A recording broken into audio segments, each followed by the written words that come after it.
La plupart des nageurs considèrent que la culbute en crawl, c'est une certaine preuve sociale. Quand tu nages en piscine, au milieu de tout le public, si tu es le seul ou l'un des seuls à faire la culbute, tu vas émerveiller les autres personnes autour de toi. Dans cette vidéo, on va voir 3 astuces pour améliorer l'apprentissage de ta culbute ou pour améliorer ta culbute en crawl. En 1, on verra le mouvement de la tête avant la rotation, c'est important à prendre en compte. En 2, on verra comment organiser ton corps quand tu arrives au mur. En 3, on verra les 3 étapes finales pour faire ta culbute, ta poussée et ta reprise de nage proprement. Si tu fais tes culbutes à l'entraînement, le pouce bleu. Si tu fais pas tes culbutes à l'entraînement, marque-me-le en commentaire et mets aussi ton pouce bleu. On s'abonne à cette chaîne YouTube pour ne pas manquer toutes les prochaines vidéos et on commence maintenant avec le sujet. Go! 1. Le mouvement de la tête lors de ton approche au mur est super important. Tu vas arriver au mur et donc déjà tu dois comprendre combien de coups de bras tu as besoin entre le T au fond du bassin et le mur. Mais ça, on en a déjà parlé dans une précédente vidéo. Ce qu'on n'a pas dit, c'est que tu dois rentrer menton-poitrine pour commencer à t'enrouler quand tu fais ta culbute en crawl. Et c'est cet exercice près du mur ou en plein milieu du bassin. L'idée, c'est de rentrer menton-poitrine et d'initier ta rotation avec ce geste-là.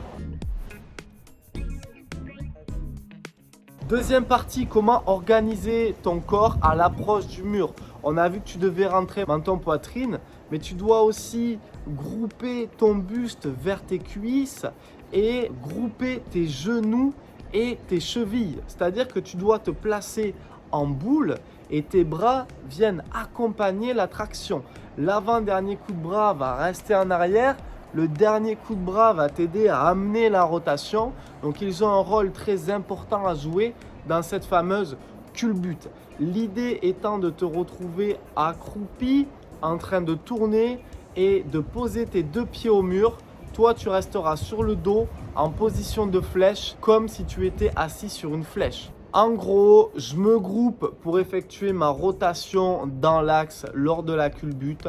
Je pose mes 2 pieds au mur. J'ai bien dit je pose, je ne tape pas. Et je me positionne sur le dos en flèche. À ce moment-là, vous aurez sûrement un peu d'eau qui rentre dans le nez. Donc, soit vous soufflez, soit vous bouchez votre nez en faisant une grimace, soit vous mettez un pince-nez.